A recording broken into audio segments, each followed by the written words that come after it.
C'est l'heure du second débat de ce Sens Public. Il est consacré à cette crise politique qui ressemble de plus en plus à une crise institutionnelle. La Ve République est-elle à bout de souffle? Faut-il forcément une nouvelle constitution pour renouer le lien de confiance entre les Français et leurs élus? Avant d'en débattre, voyons ce que proposent les différents partis politiques. Cécile Cixous. Censure, instabilité politique, absence de majorité, la Ve République est-elle à bout de souffle? En tout cas, la crise politique actuelle donne du grain à moudre à ceux qui veulent tout changer, comme la France insoumise. Depuis plusieurs années, le parti de Jean-Luc Mélenchon propose de créer une 6e République. Il veut mettre fin, je cite, au monarque présidentiel et donc créer un régime parlementaire où le chef de l'État a moins de pouvoir. L'objectif étant de faire participer plus les citoyens aux décisions politiques. Quand l'exécutif a un pouvoir important, alors quand on est républicain, il doit y avoir une contrepartie dans le pouvoir populaire. Il faut arriver à faire coïncider la stabilité des institutions. Écoutez, on ne peut pas vivre en assemblée générale permanente ou en défilé permanent et le droit d'intervention populaire. La plupart des partis ne souhaitent pas renverser la table, mais proposent des modifications institutionnelles, comme le Rassemblement national.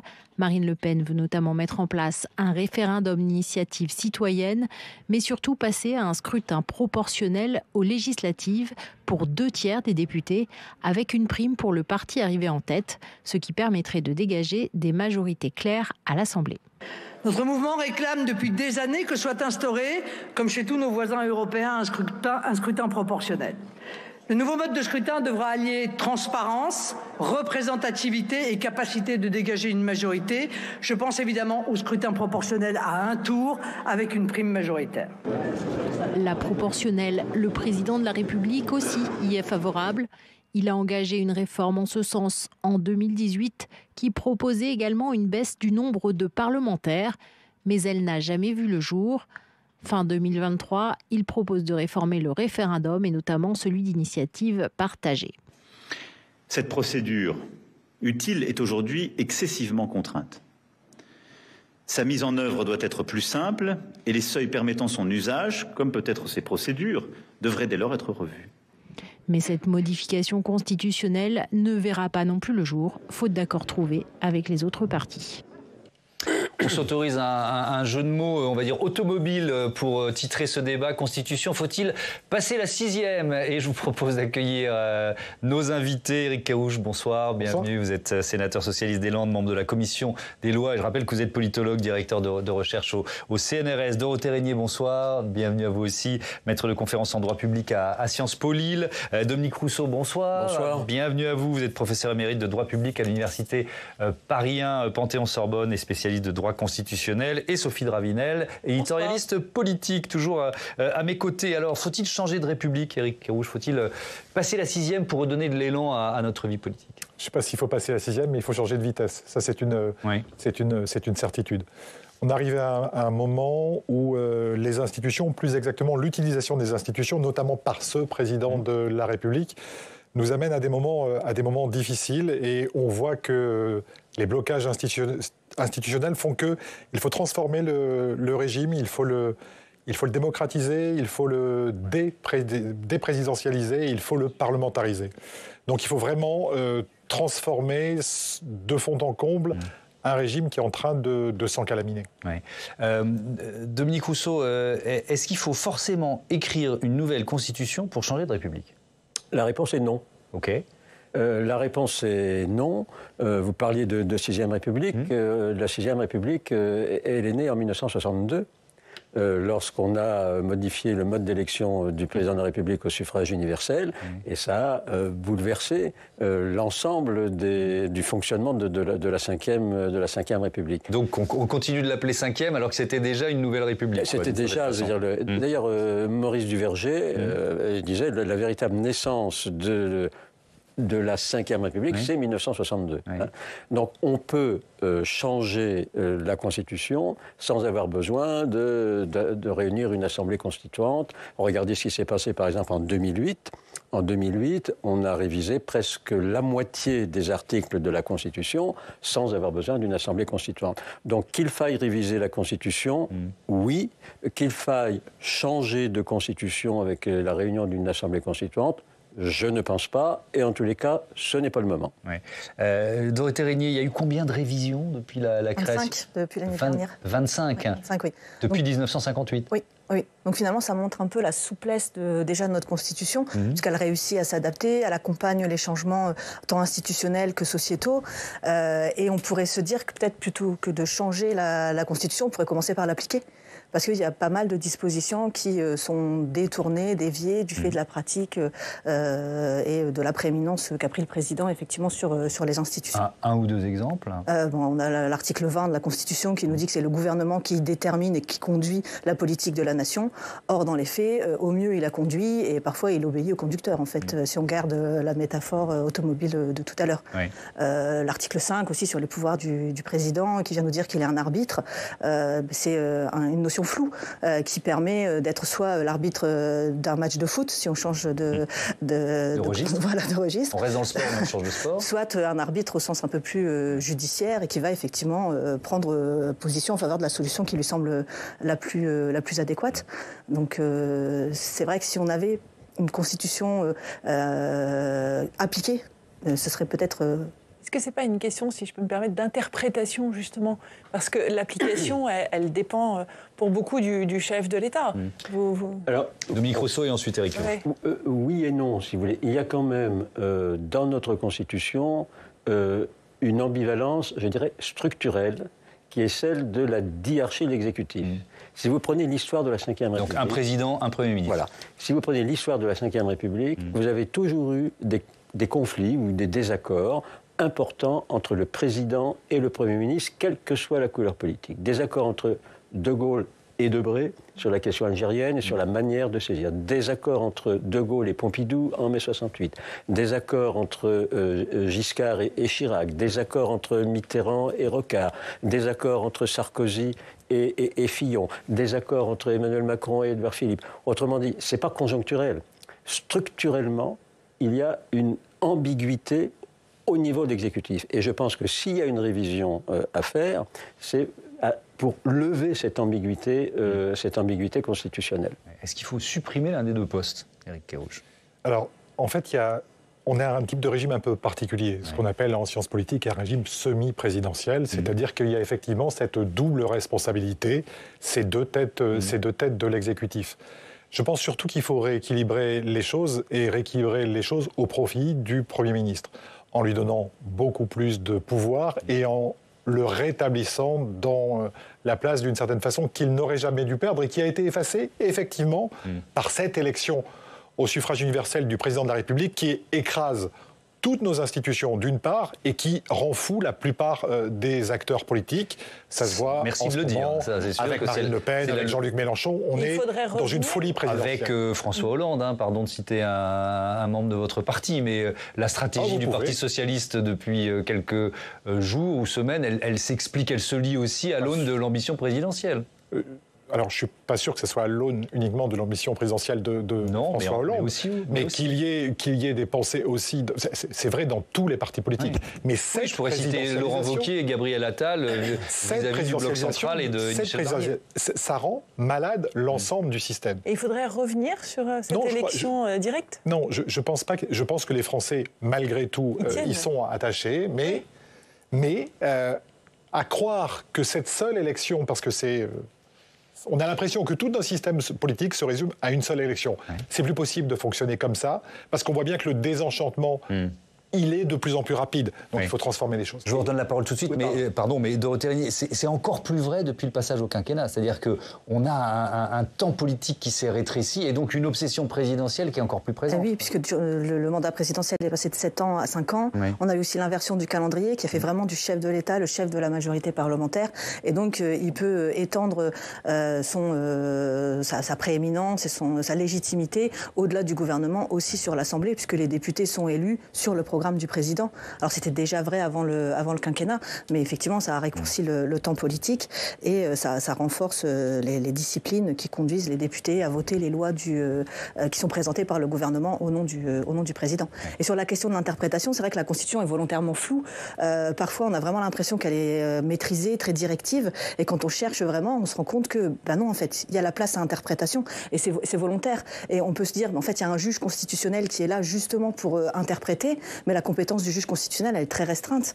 Et donc, comme il n'y a pas de juge officiel pour réussir à interpréter, c'est celui qui est le plus fort qui interprète et qui va interpréter dans son sens. Alors, dans d'autres régimes. Je vais donner la parole à un autre constitutionnaliste qui est un habitué de nos plateaux, c'est Benjamin Morel, qui lui parle de blocage institutionnel. Écoutons. C'est une situation assez inédite depuis 1956. En 1956, on avait des mêmes problèmes avec des communistes, des gaullistes et un bloc centriste. Donc on a quelque chose qui se répète un petit peu, mais sous la Ve République, en revanche, c'est la première fois qu'on a un tel blocage politique, un tel blocage institutionnel. Comment on peut sortir de ce... D'abord, est-ce que vous parlez de blocage institutionnel ? Il n'y a pas de blocage institutionnel. Pour vous, il n'y a pas de blocage institutionnel. Il n'y a pas de blocage institutionnel. Une crise politique, ce n'est pas un blocage institutionnel. Il n'y a pas de blocage. Alors, je veux bien vous entendre en détail sur cette nuance. Il n'y a pas de blocage institutionnel dans la mesure où, dans la Constitution, il y a tous les instruments, tous les mécanismes, tous les articles qui permettent de gérer une assemblée où il n'y a pas de majorité absolue. Je rappelle, mais tout le monde le sait ou devrait le savoir, que la Constitution de 1958 a été imaginée par le général de Gaulle et par Michel Debré comme devant fonctionner sans assemblée majoritaire. Ils étaient persuadés qu'il n'y aurait jamais de majorité à l'Assemblée nationale. C'est pour ça qu'ils ont mis le 49.3, c'est pour ça qu'ils ont diminué le nombre de commissions parlementaires, c'est pour ça qu'ils ont dit que l'Assemblée siégeait en 2 fois 3 mois, donc 6 mois pour être tranquille, pour pouvoir gouverner. Donc, ce n'est pas une crise institutionnelle, c'est une crise politique, c'est-à-dire d'une crise de la classe politique qui ne sait pas négocier des accords de compromis. Et les institutions n'y sont pour rien. Alors, et vous parliez tout à l'heure, par exemple, est-ce qu'il faudrait remettre en cause l'élection populaire du chef de l'État ? Non. Regardez, en Pologne, en Roumanie, en Finlande, au Portugal, en Irlande, en Autriche, dans ces pays-là, le président de la République est élu au suffrage universel. Vous pouvez me donner le nom du président de la République ? Non. C'est la lecture ou la perception de son rôle, quoi. Non, c'est un événement. C'est à la fois la guerre d'Algérie, c'est-à-dire que pendant les 4 premières années, 58, 62, le rapport s'est fait directement entre le général de Gaulle et le peuple, parce que l'Assemblée ne voulait pas en entendre parler. Et en 1962, on a débouché sur un fait majoritaire. Et c'est ces deux conjonctions qui ont fait le présidentialisme. Et Mitterrand a accentué encore la présidentialisation. Vous parliez après avoir écrit le coup d'État permanent, il s'est glissé dans le costume présidentiel. Il n'y a pas meilleure critique que Mitterrand de la Ve République, d'où son désaccord avec Mendès à ce moment-là. Et la responsabilité des socialistes. Je veux dire, le quinquennat proposé par Jospin et l'inversion du calendrier, c'est Jospin. Et ça donne cette situation de hyper-présidentialisation.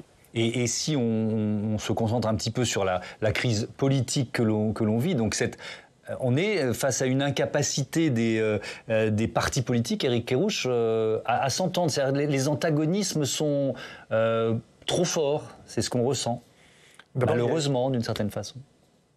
Alors, c'est ce que je pense. Dans un monde idéal, on valorise quand même l'idée de compromis ailleurs, etc. Quand on voit comment ça se passe en Allemagne dans les détails, ça met quand même beaucoup de temps pour que ces compromis se construisent. Donc c'est pas aussi simple. Et ça n'empêche pas une crise politique. Ils sont en attente de nouvelles élections. En plus, mais reste que la vraie difficulté en France, c'est que d'une certaine façon, notre mode de scrutin provoque aussi les antagonismes et les facilite.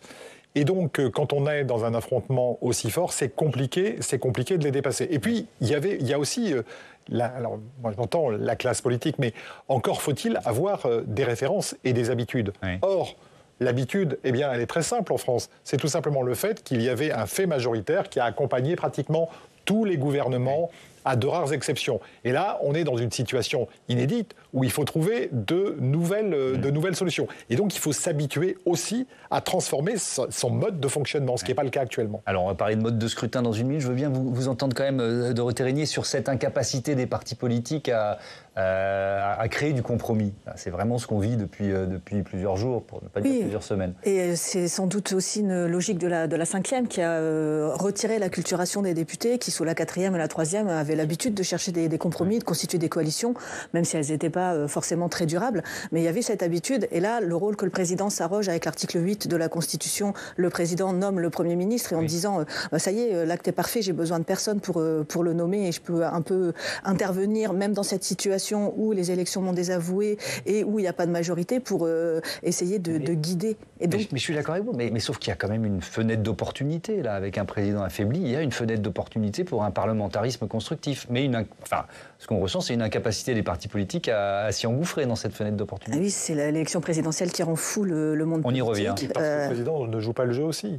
Alors, oui, peut-être. On y reviendra sur la nomination, mais oui, je nuancerai, si vous permettez, d'un point de vue constitutionnel, d'un point de vue politique, bon, c'est pas mon truc, mais d'un point de vue constitutionnel, vous parlez de l'article 8. Le président nomme le Premier ministre, mais il y a l'article 49 et il y a l'article 5. C'est-à-dire que le président de la République nomme le Premier ministre, mais il doit faire attention à ce que ce Premier ministre qu'il nomme ne soit pas renversé, article 49, sinon, article 5, le fonctionnement régulier des pouvoirs publics ne serait pas assuré.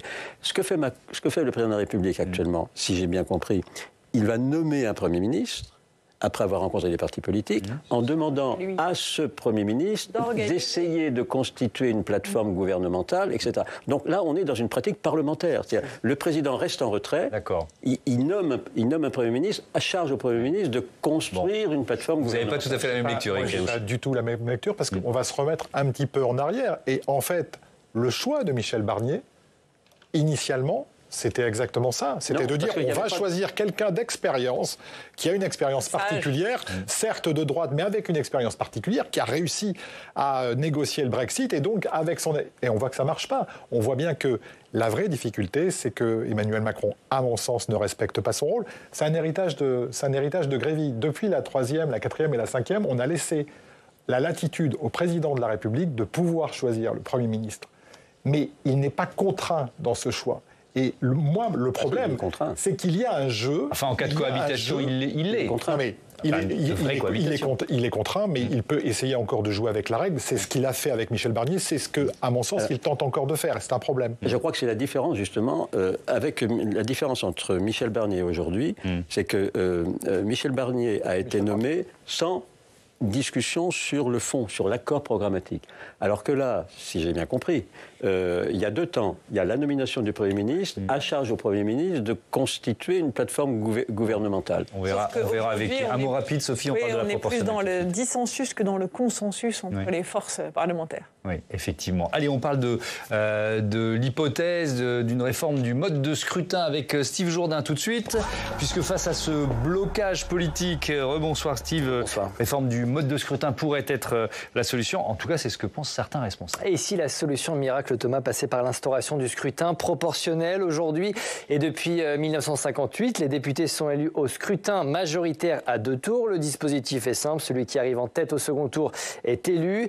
Conséquence, si les candidats d'une même couleur politique sont en tête dans beaucoup de circonscriptions, leur victoire est amplifiée. Un exemple, Thomas, aux législatives de 2017, les macronistes avaient récolté 32% des voix au premier tour. Ils ont terminé avec 63% des sièges à l'Assemblée nationale. L'avantage de ce type de scrutin, c'est que ça permet de dégager des majorités fortes au Parlement. Enfin, ça c'était avant. Il faut parler au passé, car ce n'est plus le cas depuis les législatives de 2022. Et donc, au sein même du camp présidentiel, on se dit aujourd'hui favorable à un changement des règles du jeu. Écoutez.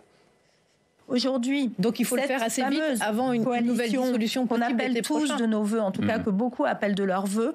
Aujourd'hui, elle est difficilement possible parce que les partis, on est sur un mode de scrutin majoritaire qui fait qu'on s'oppose les uns aux autres. Demain, il faudra construire ensemble. La proportionnelle qui existe dans tous les pays en Europe, en Allemagne, Italie, Espagne, Portugal, permet de construire ensemble. Je crois qu'il faut y venir. Oui.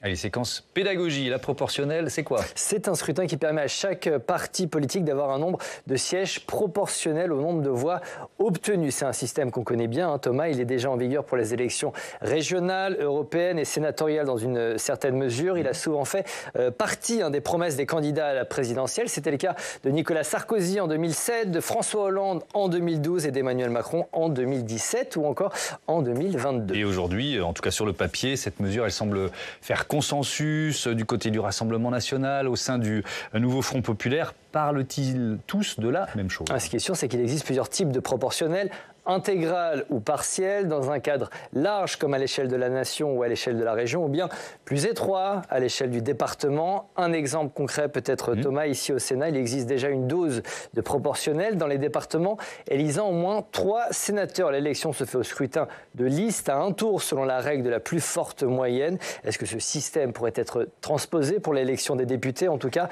bonne nouvelle pour changer le mode de scrutin. Pas besoin de toucher à la Constitution, il suffit de faire voter une loi ordinaire. Cela demande juste, entre guillemets, de la volonté politique. Oui, merci. Le mot juste est important dans votre phrase. Merci beaucoup, Steve. Éric Kerrouche, alors on va peut-être pas, même si c'est important, entrer dans les détails. Effectivement, la proportionnelle, beaucoup de formes, de doses, de proportionnelle, etc. Mais sur le principe, parce qu'il y a ce principe d'une meilleure représentation des électrices et des électeurs. Votre avis? Le scrutin majoritaire porte mal son nom. Il a des effets majoritaires, mais il n'assure pas forcément de majorité. Et on est en train de le voir. Ça, c'est le premier point. Le scrutin proportionnel, quel que soit le scrutin proportionnel, dans la mesure où il est assez étendu, il recherche, lui, une meilleure proportionnalité, une meilleure correspondance entre les votes des électeurs, d'une part, et donc les forces politiques qui sont représentées dans une assemblée. Donc, le système proportionnel cherche à être plus équitable. Et c'est une certitude parce que la représentativité, elle est altérée dans le cas du système majoritaire et il y a surtout ce qu'on vient de voir, ce qu'on appelle la fameuse disproportionnalité. C'est-à-dire le fait qu'avec peu de voix, vous avez beaucoup de sièges et donc vous avez une majorité qui est en quelque sorte artificielle et qui ne vous contraint pas justement à la recherche du compromis puisque vous avez assez de force pour faire passer un programme qui, toute chose égale par ailleurs, reste minoritaire pour les gens. Dorothée Régnier, c'est un match en quelque sorte, ou en tout cas une conciliation entre une meilleure représentativité et quand même l'objectif de stabilité politique. Quand on parle de proportionnel, il y a toujours cette crainte-là. Ah oui, disons que les États qui ont testé la proportionnelle pure ont effectivement rencontré une certaine instabilité. Nous, on l'a déjà fait sous la 4e. Et donc, les autres systèmes introduisent un régime mixte, en fait, où on a un petit peu de proportionnel et un petit peu de système majoritaire. Et c'est vrai qu'avec un régime proportionnel, on aurait une assemblée éclatée comme celle d'aujourd'hui.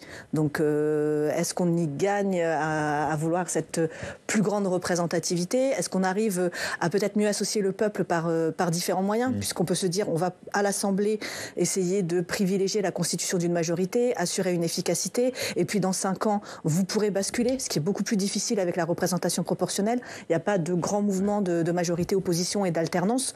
On le voit avec les coalitions en Allemagne. Et donc, on pourrait associer le peuple par d'autres voies, un peu plus d'assemblée citoyenne, une initiative peut-être un peu. Oui, alors ça, on y reviendra, parce que c'est un élément très important de notre débat, c'est comment renouer ce lien de confiance entre les Français, les citoyens et leurs élus, leurs institutions. Mais restons un peu sur la mécanique de la proportionnelle. Dominique Rousseau, en fait, ça provoquerait quoi?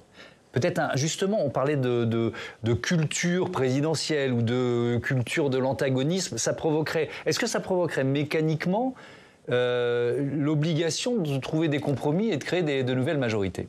Mécaniquement, non, mais ça ouvrirait une perspective à un dialogue, à une délibération, au compromis, aux concessions réciproques, puisque par définition, l'élection par le mode de scrutin proportionnel ne dégage pas une majorité, mais plusieurs. On avait l'habitude de dire le scrutin majoritaire est injuste mais efficace.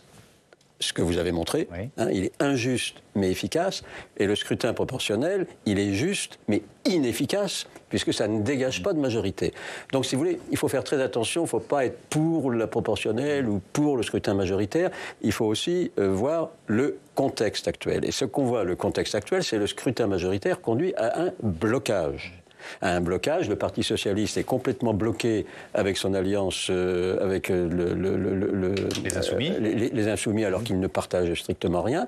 S'il y avait la proportionnelle, il n'y aurait pas eu d'alliance entre le Parti socialiste et LFI. Il y aurait donc eu du jeu. Et ce que demande la démocratie, c'est du jeu pour permettre des négociations. On n'est pas obligé d'être pour l'abrogation des retraites ou pour le maintien. Du jeu, c'est de la marge de discussion. La marge de discussion. La marge de discussion. Je vous rappelle, c'est un exemple que j'aime bien donner. En Espagne, le Parti socialiste, en 2023, est arrivé en seconde position. Celui qui est arrivé en première position, c'est le Parti conservateur. Le Parti conservateur n'a pas pu faire d'alliance avec l'extrême droite. Le roi a donc demandé au Parti socialiste d'essayer de faire un gouvernement. Il est arrivé en deuxième position. Le Parti socialiste a fait des compromis. Des compromis avec qui? Avec les autonomistes de la Catalogne, à qui il a promis l'amnistie. Bon, c'est une concession, c'est un compromis, et maintenant il y a un gouvernement de gauche qui fonctionne à peu près normalement en Espagne. Et ils ont la proportionnelle.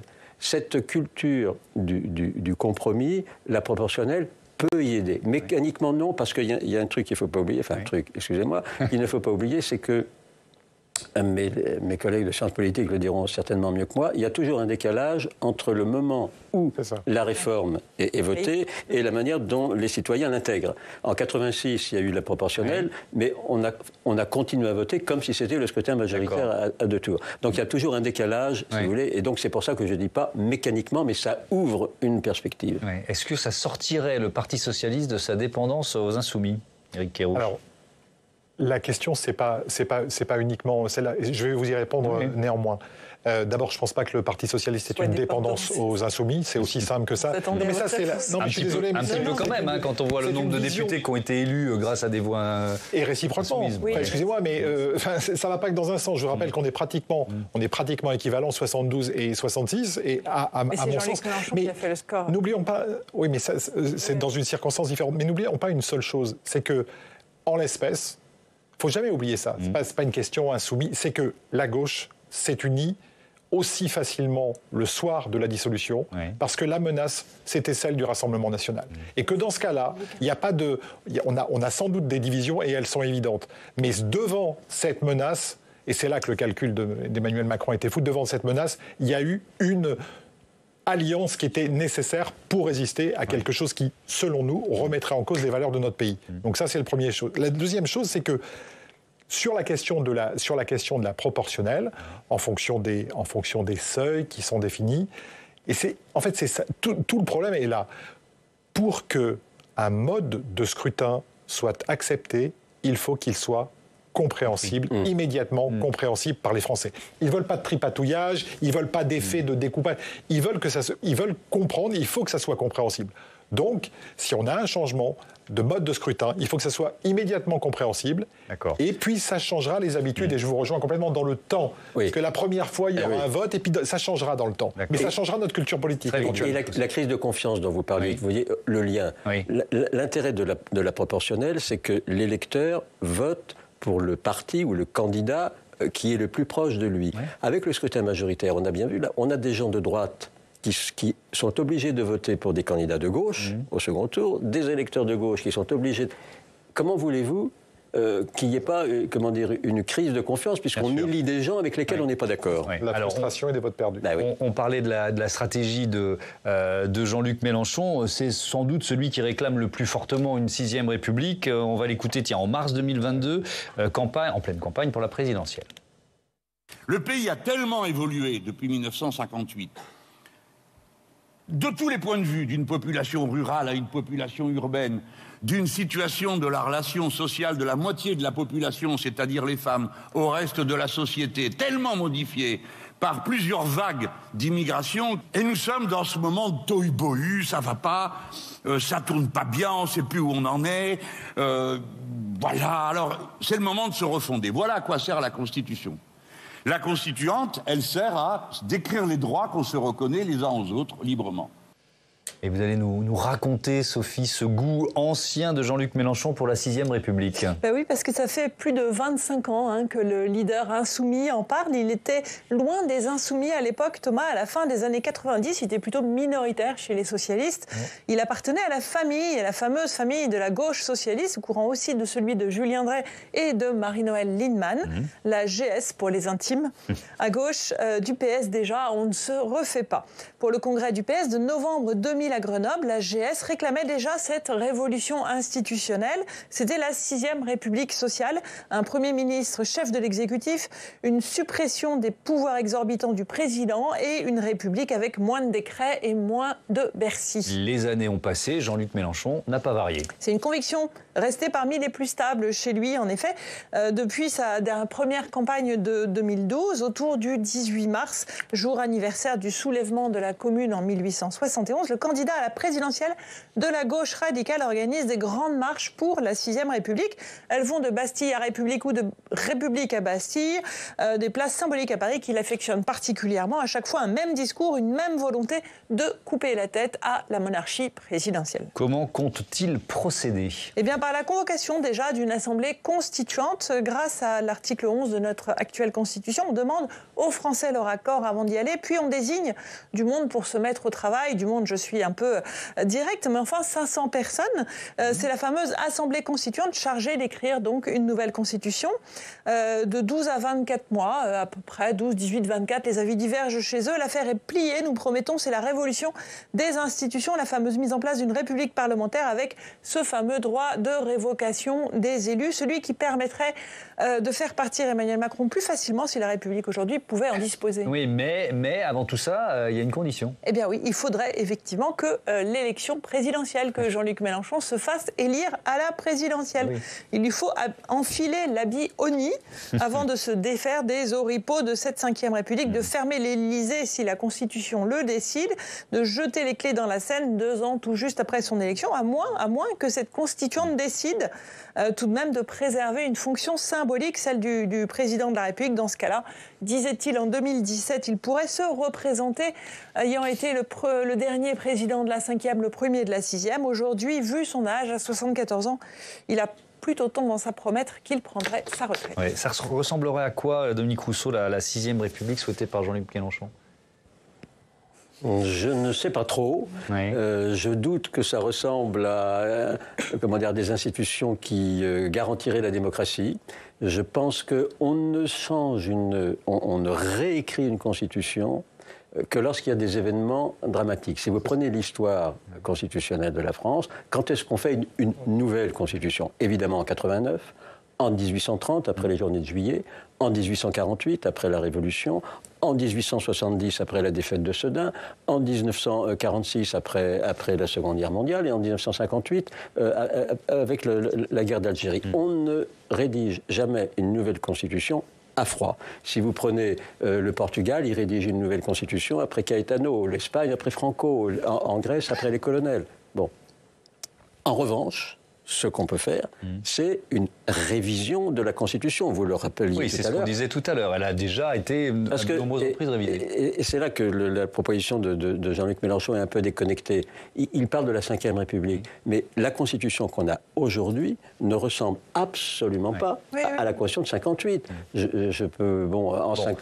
donc, ce qu'il faudrait, c'est par exemple, comme a fait le président Mitterrand ou le président Sarkozy, c'est-à-dire mettre en place une commission de réflexion sur la réforme éventuelle des institutions, qui grouperait des élus, évidemment des universitaires, peut-être des citoyens tirés au sort. Donc mettre en place un comité de réflexion à la Vedelle ou à la Balladur pour réfléchir sur, 1, est-ce qu'il faut la réviser ? 2, s'il faut la réviser, quoi ?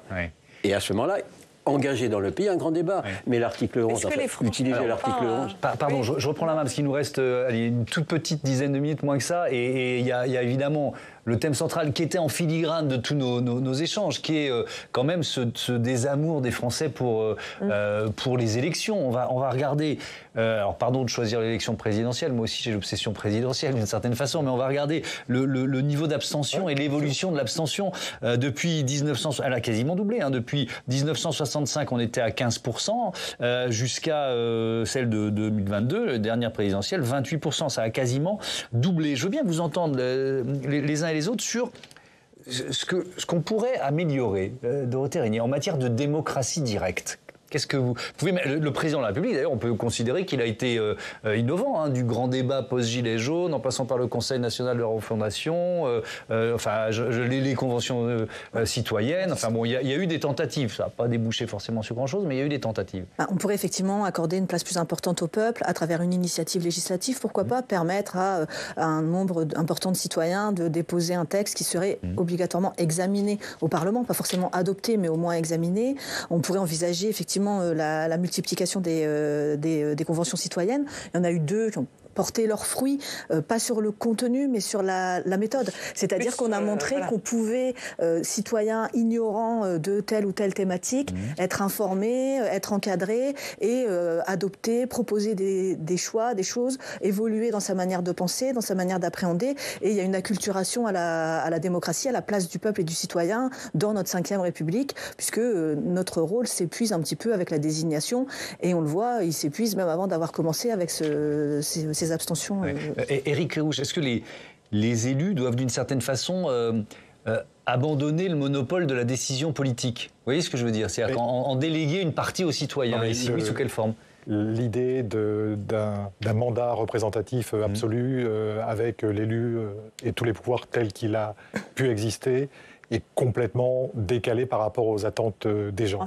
Mais alors, c'est très simple, il faut faire l'inverse de ce qu'a fait Emmanuel Macron. C'est-à-dire utiliser des outils comme vous avez nommé, la Convention citoyenne, le grand débat, mais il n'y a rien de pire que d'utiliser des outils dont on montre après qu'ils n'auront aucune conséquence. Alors, il y a eu des conséquences. La Convention citoyenne sur le climat, on peut en débattre. Il a fait une erreur qui est de dire tout sera appliqué. Oui, évidemment, tout n'a pas été appliqué. Mais il y a eu quand même un certain nombre de réformes qui ont été impulsées à la suite de cette Convention citoyenne. Dont le zéro artificialisation nette. Mais enfin bon, peu importe. Mais sérieusement, je veux dire, il ne faut pas que ça soit déceptif. Ça, c'est le premier point. Deuxième point, on vote pour, on vote pas contre ou on vote pas malgré nous. Et c'est exactement ce qui se passe avec l'élection présidentielle. Parce que toute une partie de la population, j'ai voté Emmanuel Macron. Et pourtant, croyez-moi, c'est pas forcément mon premier réflexe. Parce que j'ai voté contre Marine Le Pen. Quand on vote pas pour, il y a un problème. Et le dernier point, c'est qu'on pourrait très facilement modifier, là aussi nos institutions, il y a plein d'initiatives qu'on peut prendre. Le CESE peut être radicalement transformé. Donc, le Conseil économique, social et environnemental, qui est la 3e chambre française. On pourrait en faire un conseil citoyen qui permettrait de réguler, par exemple, des référendums d'initiative citoyenne, par exemple des amendements citoyens. Déjà, quand même. Pas assez, parce qu'en fait, il n'a pas cette dynamique citoyenne et on pourrait faire beaucoup de choses facilement sans renoncer au pouvoir politique. Ça me semble essentiel parce qu'on est dans une époque, on est quand même passé avec les médias sociaux, les réseaux sociaux qui ont plein de défauts mais qui ont aussi beaucoup de qualités, on est passé d'une verticalité, et ça nous concerne tous, les journalistes, les universitaires, les médecins, à une forme d'horizontalité. Avec ce sentiment que c'est pas allé jusqu'au fonctionnement de nos habitudes, de notre classe politique. Vous avez raison. Autrefois, quand je faisais cours et j'apprenais à mes étudiants. Là, mes étudiants, ils sont sur l'ordinateur, et si je me trompe d'une année sur la date, là, ils me le reprennent. Bien sûr. Donc, c'est tout à fait...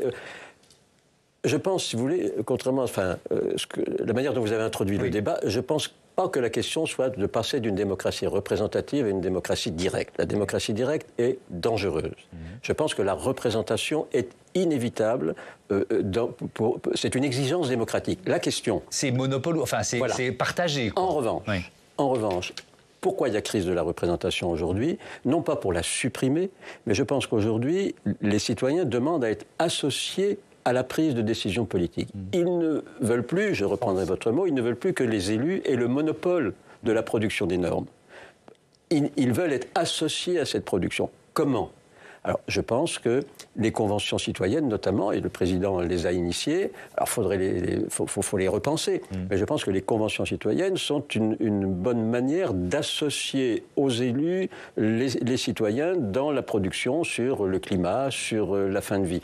Et les conventions citoyennes ont aussi un avantage qu'on oublie parfois, c'est que ça permet, vous l'avez parlé, de partir de citoyens ignorants et de les former. C'est une manière de contrer les fake news.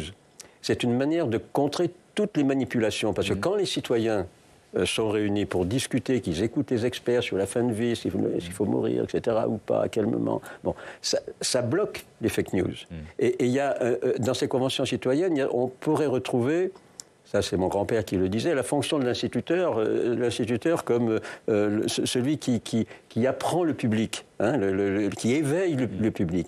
Et ces conventions de citoyens permettent aux citoyens, justement, de s'éveiller par la discussion, et non pas par les fake news qui envahissent les réseaux sociaux. Dorothée Régnier, il y a aussi quelques risques... Donc les conventions citoyennes contre les réseaux sociaux. Oui, j'ai bien compris. Il y a quelques risques à la démocratie directe, effectivement, Dorothée Régnier. Et on peut aller voir dans certains pays d'Europe aujourd'hui pour l'illustrer. Oui, quand on regarde la Hongrie, démocratie libérale, on voit effectivement que l'idée des représentants, c'est de se légitimer encore un peu plus en allant questionner directement le peuple sur des questions qui, finalement, vont restreindre les droits et libertés d'une frange de toute la population, en formulant les questions de manière déjà très orientée pour que la réponse soit évidente et qu'elle soit oui, en se souciant pas finalement même du résultat du référendum. S'il est positif, c'est très bien. S'il est négatif, c'est pas grave. On va quand même adopter la mesure en choisissant une autre voie, en prenant la loi, en prenant un acte réglementaire. Et donc il y a ce risque en fait d'avoir une instrumentalisation du peuple vers une entreprise qui soit démagogique.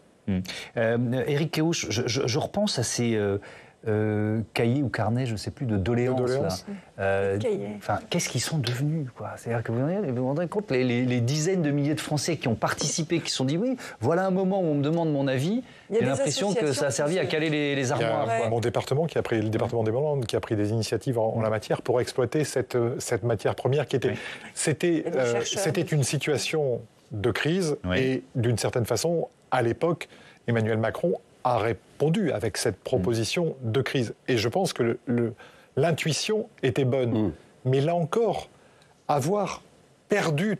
Qu'est-ce qu'il en sort de ces cahiers de doléances? Qu'est-ce que ça a amené justement de débat dans notre démocratie? Rien. Et là, je pense que c'est le pire quand on passe d'un sujet à l'autre sans traiter au fond. Il a fait une tournée de la France. Oui, il a fait super. Qui s'en souvient? Mais d'accord, ok. Il a réussi. Enfin, il a fait le one-man show présidentiel. Mais comme d'habitude. Mais la question, c'est au fond, qu'est-ce qu'il reste de toute cette matière qui était la matière de vie des gens? Eh bien, il n'en reste pas grand-chose, malheureusement, alors qu'on aurait pu en partir justement pour construire dessus. C'est terminé. Merci beaucoup. Merci d'avoir participé à ce débat qui était passionnant. Voilà, on est dans l'une de nos missions et essayer de prendre du recul par rapport à l'actualité et de vous donner des clés de compréhension. J'espère qu'on y a réussi. C'est la fin de ce Sens Public. Je vous dis à lundi. Merci encore une fois de votre fidélité. Vous pouvez nous retrouver sur la plateforme publicsénat.fr ou en podcast sur toutes les plateformes d'écoute. Qu'est-ce qu'il faut que je vous dise aussi? Oui, l'invité de la matinale demain, Oriane Mancini, reçoit Stéphane Troussel, porte-parole du Parti socialiste et président du département de Seine-Saint-Denis. Belle soirée.